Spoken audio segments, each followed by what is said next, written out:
Hablar de algunas manifestaciones que ocurren cuando hay algún tipo de alteración que tiene que ver con los vasos y los capilares. Vamos a hablar de hiperemia y de congestión. Ay, perdón. De hiperemia y de congestión. Ya hablamos de EMA. Ahora vamos a hablar de hiperemia y congestión.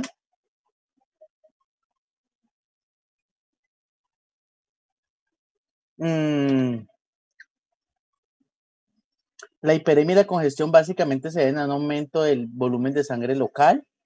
Básicamente lo que es la hiperemia es un proceso que es activo en el cual nosotros vamos a encontrar una dilatación arterial, ¿sí? Para que siempre tengan, o sea que hiperemia es arterial. O sea que hiperemia, ¿qué manifestación clínica tiene, muchachos? Si es arterial. Enrojecimiento. Rojo. Entonces, si yo le digo a usted tiene la cara hiperémica, es porque tiene la cara de qué color. Listo, muchachos, no se les olvide, por favor, no se les olvide. Normalmente esto se da por un aumento de flujo en sangre, ¿sí? Básicamente como es sangre arterial, entonces es sangre que es oxigenada. Nosotros hablamos de congestión básicamente porque es un proceso pasivo que es debido a la reducción del flujo de sangre de un tejido. Por lo general se da por la obstrucción de una vena aislada, ¿sí? Y los tejidos congestivos normalmente adoptan un color de tipo rojo-azul, ¿sí o no? Que se va a llamar como, si está usted azul, ¿cómo se llama? Cianótico. Cianótico. Listo, que básicamente la cianosis se da por éstasis de los eritrocitos y acumulación de hemoglobina o de sangre que no tiene oxígeno, o sea, sangre de tipo venoso. ¿Sí? Esto es exactamente lo que nosotros habíamos visto. Miren, si lo dividimos ahí por la mitad, miramos hiperemia y miramos la congestión. La congestión normalmente es cuando hay sangre desoxigenada que está sobrepasando la cantidad de sangre oxigenada, miren. Y la hiperemia normalmente es sangre oxigenada que está sobrepasando la sangre que es desoxigenada. ¿Cuándo vemos un paciente? ¿Cuándo usted se vuelve hiperémico? Dígame. ¿Cuándo ustedes vuelven rojos? Ejercicio, cuando hacen esfuerzo, cuando les pegan una cachetada, ¿sí o no? Ahí usted se pone rojo. ¿Cuándo usted hace cianosis? Cuando está subiendo una loma muy empinada. Muy empinada, cuando hay una altura muy elevada, ¿sí? Por lo menos cuando uno va a Bogotá, que va al Cerro de Monserrate, uno le puede dar cianosis normalmente porque puede haber una obstrucción y porque haber una congestión local. Hay un incremento del flujo sanguíneo, pero de tipo venoso, ¿sí? La hiperemia activa y la hiperemia pasiva o congestión. Recuerden que la congestión, lo que se pone violáceo o morado, se llama también hiperemia pasiva. Y la hiperemia activa normalmente es, ¿qué? ¿Qué, muchachos? Exacto, rojo. Aquí hay un aumento de flujo arterial, aquí hay un aumento de flujo venoso. ¿Sí? Este se puede dar por ejercicio físico, porque se sonrojan, por fiebre, por trauma, por exposición a radiaciones solares, cuando uno se expone al sol, o que pueda ser causante de rubor, cualquier cosa. Y esto normalmente puede haber congestión generalizada, que puede ser por trombosis, insuficiencia venosa, congestión generalizada, normalmente por enfermedades cardíacas o pulmonares. ¿Ustedes han visto cuando los viejitos tienen úlceras venosas? ¿De qué color se le ponen los pies? Negros, ¿sí o no? Negros, morados. Normalmente esto da por aumento del volumen intravascular y mayor flujo de sangre venosa. Si usted llega a un paciente con unos ojos así, ¿usted qué piensa? Lo primero, marihuanita, ¿sí?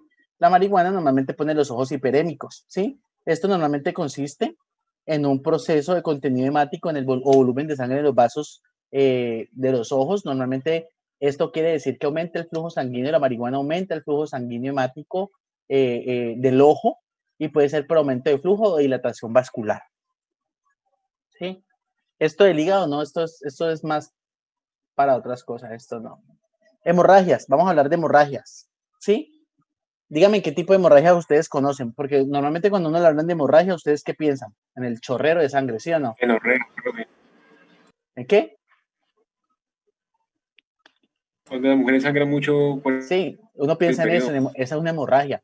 Pero realmente las hemorragias normalmente se dan por extravasación de sangre del espacio extravascular.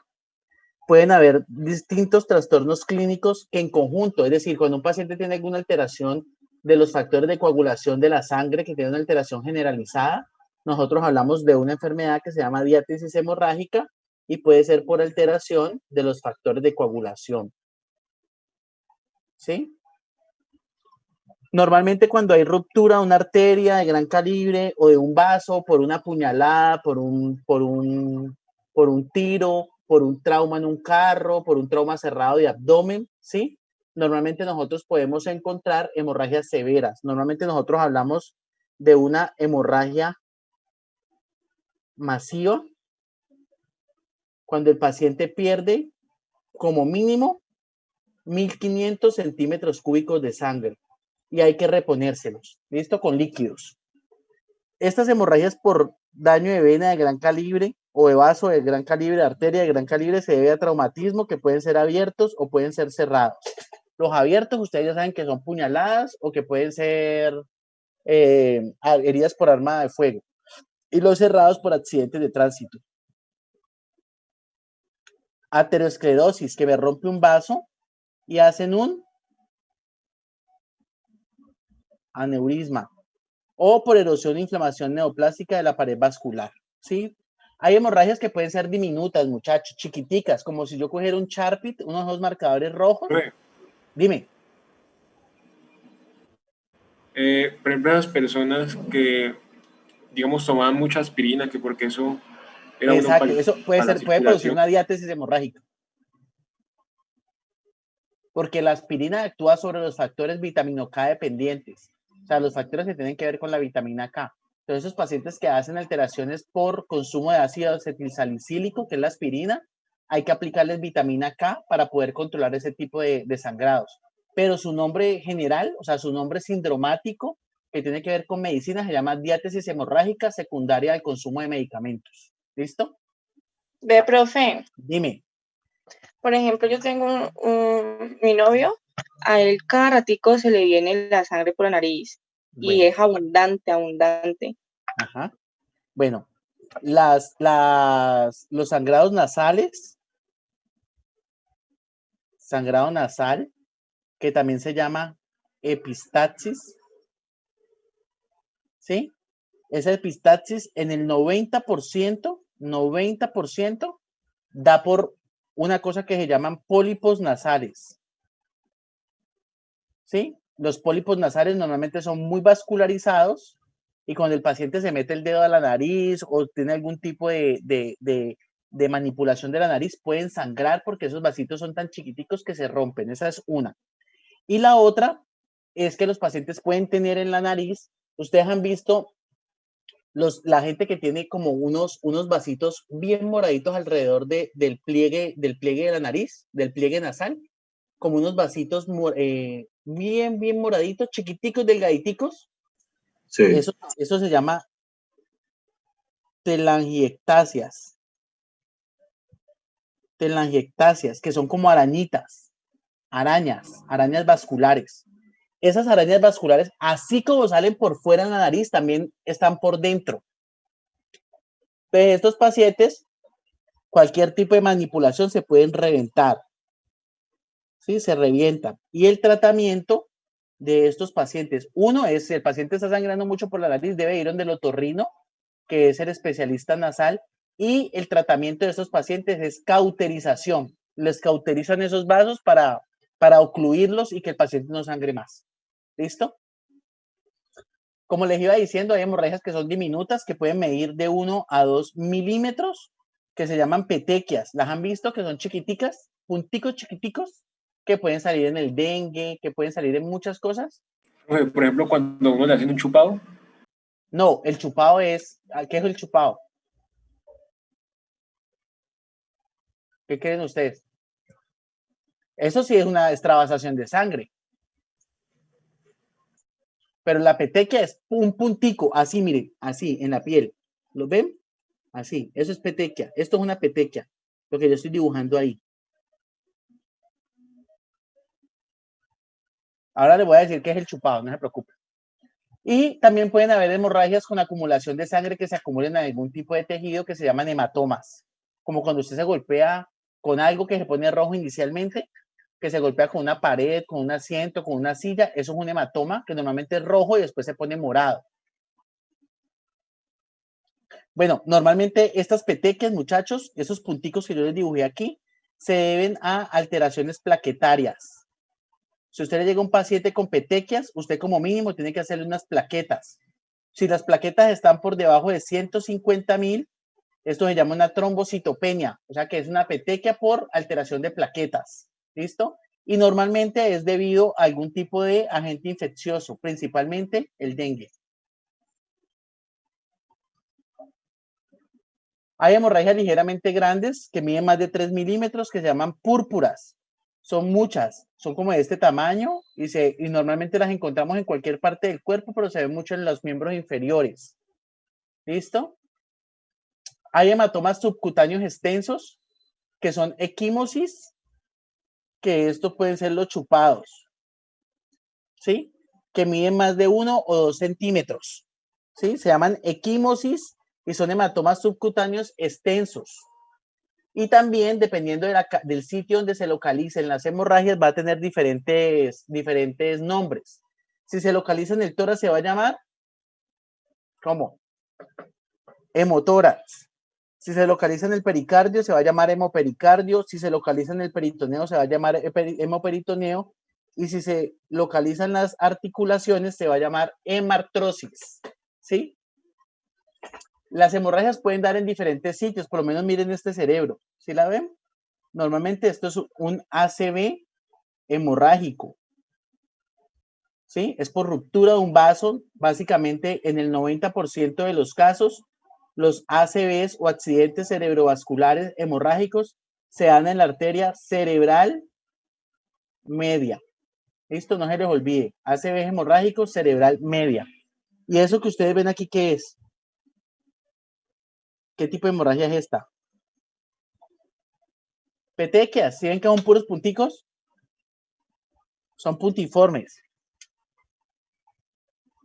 Hay factores plaquetarios que están involucrados en la coagulación, es decir, cuando hay algún tipo de manifestación hemorrágica, nosotros podemos tener factores plaquetarios, factor 1, factor 2, factor 3, factor 4 y la trombomodulina. Cada uno de ellos tiene una función importante. El factor 1 normalmente es similar al factor 5 de coagulación y es indispensable para los procesos de coagulación normal. El factor 2 normalmente tiene o acelera la conversión del fibrinógeno a fibrina. El factor 3 normalmente está constituido por fosfoproteínas y es muy importante en la coagulación porque acelera la formación de tromboplastina, que es indispensable para la coagulación. El factor 4 normalmente es una antiheparina, es decir, actúa por encima de los factores vitamina K dependientes. Y está el tromboxano, que es una proteína contráctil que interviene en la retracción del coágulo de sangre. Hay muchos más, hay muchos factores de coagulación. A esto deberán de tomarle una fotico porque es importante que ustedes sepan qué significa cada uno para cuando les estén hablando, por lo menos del factor 9, que es el factor antihemofílico, el factor 5, que es el de la globulina, el factor 2, que es la protrombina. Esto no les voy a hablar. De esto Profe, es importante. ¿por favor la puedes devolver? Sí, claro. La otra. Profe, una persona Dime. con cáncer, ¿se le puede disminuir qué factor? Porque creo que las personas no coagulan bien, ¿no? Lo que pasa es que con los pacientes con cáncer pueden hacer embolismos. Es decir, ese tumor se puede ir para otros sitios y pueden hacer ruptura de un coágulo, de un vaso o pueden hacer un embolismo cerebral. Ahora les voy a explicar por qué. De estas dos vías no les voy a hablar mucho, solamente les voy a hablar dos cosas importantes. Cuando ustedes estén en la parte clínica, ustedes van a ver que si ustedes van a ser jefes de enfermería o van a ser médicos, les van a decir, listo, mándenle pruebas al paciente para medir la vía intrínseca de la coagulación y la vía extrínseca. Si un médico o un doctor o alguien les dice a ustedes, ¿qué pruebas mandarían para medir la vía intrínseca de la coagulación y la vía extrínseca? ¿Ustedes qué mandarían? ¿Qué prueba mandarían de sangre?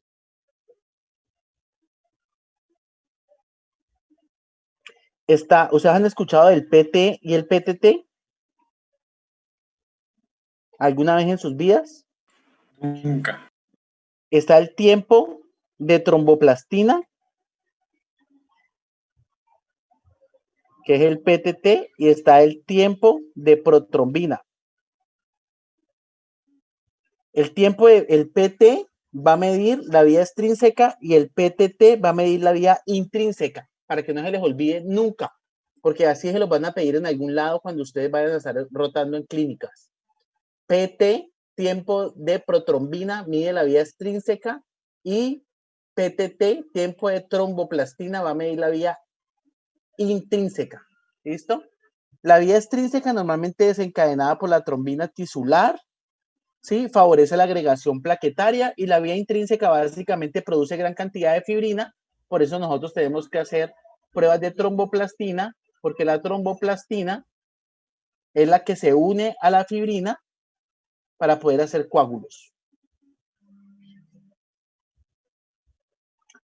Dentro de la trombosis es muy importante que ustedes sepan 3 cosas importantes, ¿sí? En la trombosis es importante que ustedes vean 2 cosas. Bueno, esto normalmente es lo que ocurre cuando uno tiene un sangrado normal. Ya les voy a decir qué sucede. Pero esto mismo proceso ocurre cuando uno forma un coágulo y se le va para el cerebro o para el corazón. Cuando ustedes están cocinando y llegan a la cocina, están cortando la carne y con ese mismo cuchillo se cortan el dedo cocinando, ¿cuál es la primera reacción que ustedes hacen cuando les está sangrando el dedo? O sea, la primera reacción que usted tiene como un ser humano, apretarlo, ¿sí o no? Yo les voy a decir qué es lo que yo hago. Yo normalmente cuando me corto un dedo con un cuchillo en la cocina, yo me aprieto el dedo y abro el grifo de la llave de la cocina y lo meto ahí un ratico. Y aprieto y miro cómo va pasando la sangre, ¿sí o no? Aprieto y apago el agua cuando yo veo que ya ha parado, pero él vuelve y sangra nuevamente. Entonces, ¿qué hago yo? Yo normalmente lo que hago es volverlo a meter al agua, pero después de que lo meto al agua y para el sangrado, yo lo aprieto con los dientes. Me meto el dedo a la boca y aprieto con los dientes, ¿sí? Normalmente nosotros, cuando uno se corta, nosotros hacemos vasoconstricción, es decir, el vaso se contrae como un mecanismo de defensa, como reflejo, ¿sí? Para poder que ese sangrado pare en algún momento. Pero ahí empieza la hemostasia primaria. La hemostasia primaria es cuando yo lo meto al chorro del agua, ¿sí? Y lo muerdo, ¿sí? Y yo me lo miro y él vuelve y sangra. Ahí normalmente esa es la hemostasia primaria. Es porque llegan en ese momento las plaquetas y me tapan este sitio. Miren, este que está aquí. Ellas llegan y me lo tapan, pero como las plaquetas son tan chiquiticas, normalmente cuando yo paro de morderme, él vuelve y sangra nuevamente. Eso se llama hemostasia primaria. Las primeras que llegan ahí son las plaquetas a taparme ese roto. Pero nosotros necesitamos que esas plaquetas se pongan fijas ahí. Es decir, que tapen el roto fijo, que no me vuelva a sangrar. Entonces ahí viene la hemostasia secundaria. Y es cuando ese fibrinógeno, mire que el fibrinógeno es lo azulito que ustedes ven aquí. ¿Sí ven lo azulito que está ahí? Ese fibrinógeno es como un cemento. Entonces ese fibrinógeno lo que va a hacer es pegar una plaqueta con otra, una plaquetica con otra, una plaquetica con otra, una plaquetica con otra, y hacen un coágulo de fibrina, y esas plaqueticas lo que van a hacer es tapar ese roto. Mire que me lo taparon y ya no voy a sangrar más, ¿sí? Cuando ya es en vasos grandes ya hay acontecimientos trombóticos, porque esas plaquetas se acumulan tanto que este espacio de aquí me lo van obstruyendo, muchachos. Entonces miren que aquí ya es un pedacito por donde va a pasar la sangre. Y aquí comienzan a formarme un trombo, que los trombos normalmente están formados por fibrina, por células inflamatorias, por plaquetas, por eritrocitos, ¿sí? Y se forma un trombo, que el miedo que le da a uno es que con el tiempo, en un vaso grande, ese trombo se suelte, se suelte, ¿sí? Y se me vaya para el cerebro y el corazón y me produzca un ACV isquémico o me produzca un infarto agudo de miocardio. Para que este trombo ocurra, se tienen que cumplir 3 cosas, especialmente que se llama la triada de Virchow, ¿sí? El doctor Virchow es el padre de la patología y él creó 3 conceptos importantes que se llamaron la tríada de Virchow para, la formación de trombos y acontecimientos trombóticos. Uno es alteraciones del flujo de sangre, ¿sí? Otro es, ahí se me olvidó, alteraciones del flujo de sangre. La otra es daño endotelial, que lo hay. Miren, esas son las células endoteliales. Y miren que aquí ya no hay, ¿sí ven? Y hipercoagulabilidad. Hipercoagulabilidad es cuando usted se toma unos exámenes de colesterol, triglicéridos y le salen altísimos. Entonces, esos triglicéridos y ese colesterol probablemente se me estén acumulando aquí. ¿Sí? Entonces, va a haber alteraciones del flujo de sangre, daño endotelial e hipercoagulabilidad. Se llama la tríada de Virchow para que se formen trombos. Ah, mírenla aquí. Lesión endotelial, alteraciones del flujo de sangre e hipercoagulabilidad. ¿Listo? Esto es exactamente lo que les mostré ahorita en la formación del coágulo. Exactamente lo mismo. Miren que aquí ya el trombo se está pegando, ¿sí? Lo que ustedes ven azulito aquí es la fibrina y lo que ustedes ven aquí naranjita son las plaquetas. Vamos a hablar algo de hemostasia en cuanto a lo que tiene que ver con el laboratorio, porque me interesa que ustedes sepan. El recuento de plaquetas normal en un paciente debe ser entre 150 y 450. Por debajo de 150 se llama trombocitopenia y por encima de 450, ¿cómo se llama?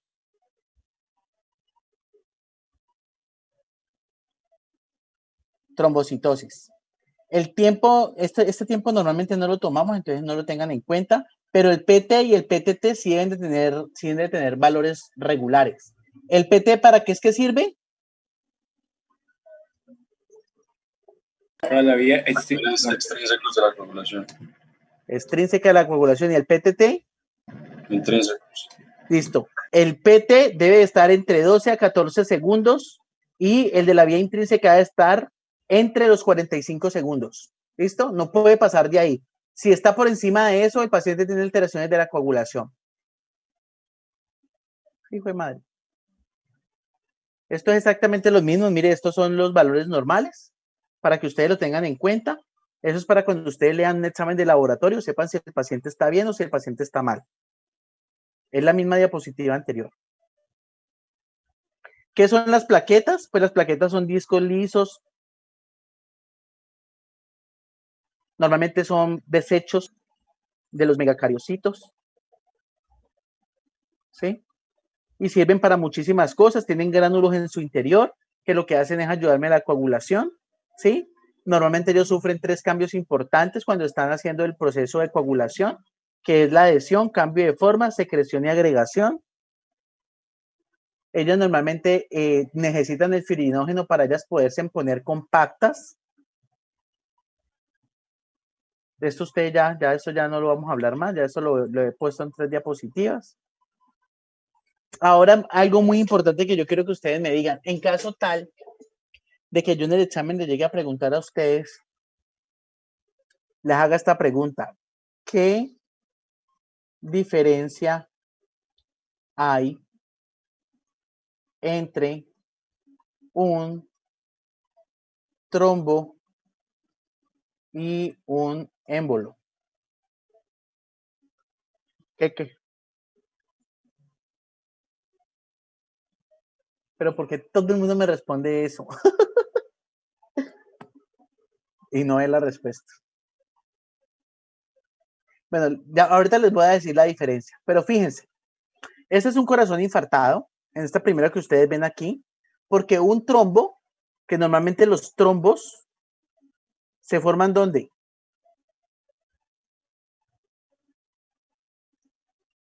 En miembros inferiores en un 70%, en vasos profundos de los miembros inferiores.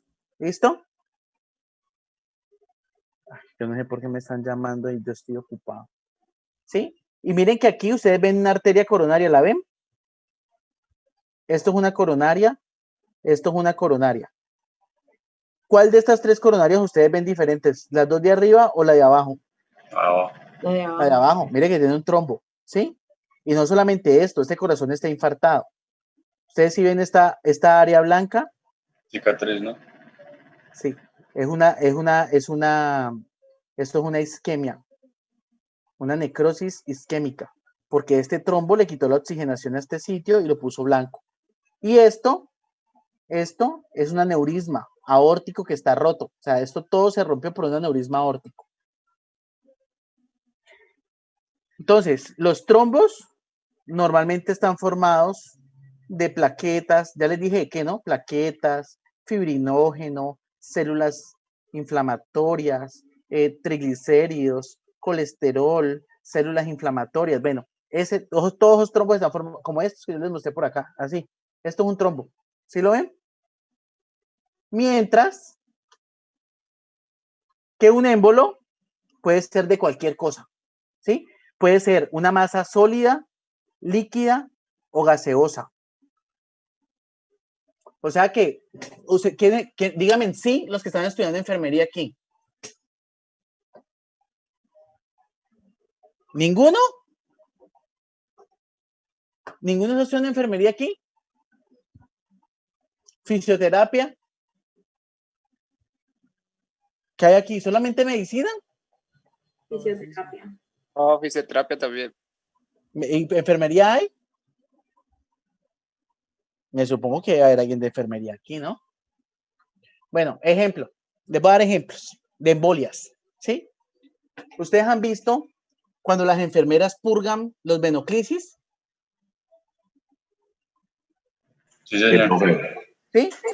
Precisamente es para que ese aire a usted no se le vaya por las venas, ¿sí? Eso se llama, si ese aire se llega a ir por las venas, eso se llama embolismo aéreo y se muere, ¿sí? Supongamos que usted, embolismo aéreo, supongamos que usted le dio por hacer buceo, que van y se meten al mar al fondo del mar, kilómetros por debajo del mar.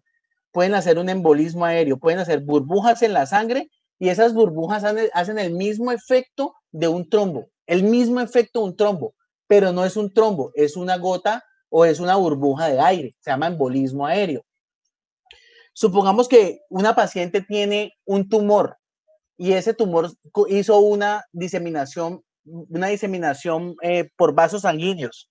Ese paciente, ese trombito, ese pedacito de tumor se puede ir para el cerebro, o se puede ir para el corazón, o se puede ir para otro órgano y puede hacer isquemia. Eso se llama un embolismo por neoplasia. Supongamos que las pacientes embarazadas, ese líquido amniótico puede hacer embolismo de líquido amniótico, se puede ir por las arterias espiraladas que están alrededor de la placenta y la paciente se puede morir. Bueno, en fin, muchísimas cosas pueden hacer un embolismo. Bueno, las pacientes que hacen cirugías plásticas. ¿Ustedes han visto que a ellas les da tromboembolismo pulmonar? ¿Se han escuchado o no? Bueno, las pacientes que se hacen cirugías plásticas, a estas pacientes normalmente las anticoagulan porque esa cánula con la que le sacan la grasa rompe muchísimos vasos sanguíneos, ¿sí? Y estos pacientes normalmente pueden hacer un embolismo graso, de grasa. Esa grasa se puede ir para los pulmones y hacen un embolismo pulmonar.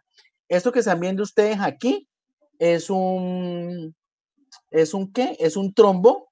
Normalmente está montado en la arteria pulmonar y se llama un trombo en silla de montar. Esto es un embolismo de médula ósea. O sea, es un pedazo de médula ósea que se fue un vaso sanguíneo y ahí está metido en la mitad, ¿lo ven? Eso es médula ósea.